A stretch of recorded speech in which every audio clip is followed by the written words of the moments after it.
Welcome back. It is an organization helping to change the lives for people around Maine. That's Inspiration, a life-changing partnership between a U.S. Army veteran injured on duty and her old golden retriever, Moxie. And this is Doug here to tell us more about Mission Working Dogs is the founder and Army veteran, Christy Gardner. Thank you so much for being here with us, and thank you for your service. You're very welcome. Thanks for having us today. Could you just tell us a little bit of some background here about Mission Working Dogs? Yeah, sure. So I was injured overseas in 2006, and while I was rehabbing, they suggested I get a service dog. And Moxie was absolutely incredible for helping me through all the surgeries and the recovery, and just becoming more independent and confident in my abilities. And so with her by my side, I was able to do so many things that they said I never would.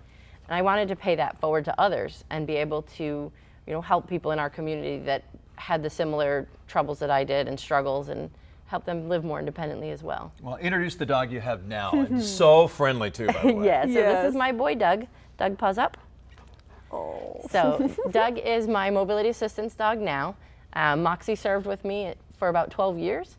She passed away at about 14 years old. And Dougie took over when she retired. So his job is to help fetch anything I drop, open and close doors. He can turn on and off the lights and help with the fridge. So, yeah, he's a sweetheart. Oh my goodness. And so what sort of impact have you seen your efforts have for others? Honestly, it's been incredible. We've had 29 graduates so far, and the next group comes onto our campus for team training next week. So they'll come live with us for 2 weeks and learn how to use their dogs and bond with their dogs. And then it's awesome to hear from the graduates about the changes the dogs have made. A dad that says inside he was screaming, but on the outside he was able to take his kids to the fair and just be a dad. And a grandfather who's a Vietnam veteran that was able to go to the granddaughter's graduation and just to be able to be part of life again. Yeah, let's talk about, you talk about how Doug will pick things up for you, open and close doors. How about emotionally, being more than just a service dog, but a therapy dog too? Yeah, I mean, they kind of all, if you're a dog lover, every dog is an emotional support animal. Under the ADA, they have to do actual tasks to be considered a service dog, but truly I think they all benefit our mental health and just, confidence and comfort, and he's a constant in my life, so no matter what I'm going through, he's there with me. What does the training look like?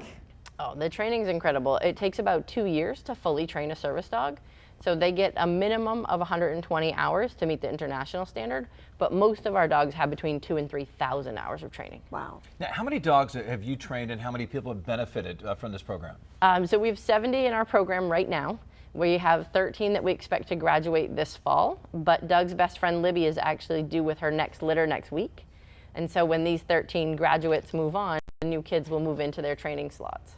Have you had any dogs fail this training? We have, yeah. And why would that be the case? We had one that was so intelligent and just this beautiful black lab, and she was incredible, but she was supposed to be for balance and mobility. And unfortunately, she was more likely to take you out than to help you up. so she got career changed to a wonderful pet. Yeah. Tell us about the campus you have and the facilities that you go through the training and everything. Yeah, so we have a 12-acre, 10-building campus that's all wheelchair accessible, with cabins for our clients to stay. So we'll spend 2 years training the dog, and then if you needed it, you would come live with us for 2 weeks. You'll learn all the vocab the dog knows, you'll learn all their skills, you'll become a team and start to establish your bond, and then go through all the training and testing together to become certified.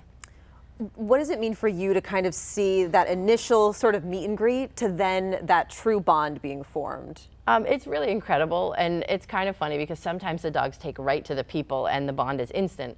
And sometimes it goes like the whole first week and you're like, oh no, is this the right dog? Is this a good match? And how it is. And sometimes it's just an adjustment for the dog and the person. It's not like I throw a person at you and say, here's your best friend, good luck. Right. So it's interesting to see them build that relationship, and all of a sudden it clicks. And all of a sudden they can do all the things that you knew they could all along, but they start to believe in themselves as a team. And then, having them be successful and pass testing together, to see them grow together over those weeks is really fun. And you mentioned the term best friend. Of course, dogs are known as man's best friend, women's best friend, everybody's best friend. Yeah. But that's truly what it is after you go through all the training and everything. I mean, Doug is by your side all the time and is there for you for everything, right? Literally everything. Doug's been to 3 other countries so far. I'm still on the U.S. women's team for hockey. And so we have Worlds in Oslo next month, and he'll be coming with me, of course. So, through the flight and any delays and struggles at the airport, and then, when I wake up in a strange place in the weird international hotel, he'll be there by my side. He'll be on the bench for our games and be right there with us, no matter where I go. I mean, even I'm just like, I feel so calm with him around. Like, it's amazing.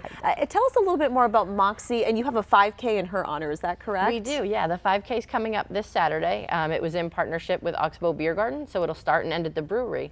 But it used to be Carter's Cross Country Skiing, and the ski trails touch our land. So we've been working all summer to renovate the one trail, and you'll run from the brewery through the woods to our campus and back. Oh, great. So it's absolutely gorgeous. It's definitely a nicer walk than a run. Don't expect a PR on the course, Dougie. Yeah. But it's a beautiful area. oh, it's gorgeous. And the fall leaves are coming down. Yeah, look at a hair I was gonna say. flying in studio right now. Hey, for folks that want more information about your program, and there might be some veterans out there that need some help, right? Where can you go to? Missionworkingdogs.org. We're also on Facebook and Instagram, so they can check us out there. But our website has the most information about our services. And we did apply for international accreditation, so that will help a lot of the veterans in our community with the veterinary care for their dog.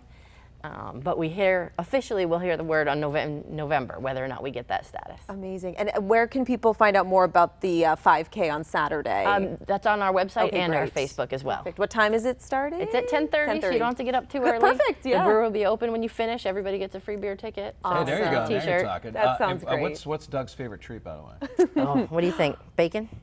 Probably bacon or steak. Oh, it's tails wagging. Tail wagging, yeah. Oh, thank you so much again very for your welcome. service and for everything that you're doing for veterans. We you. appreciate it.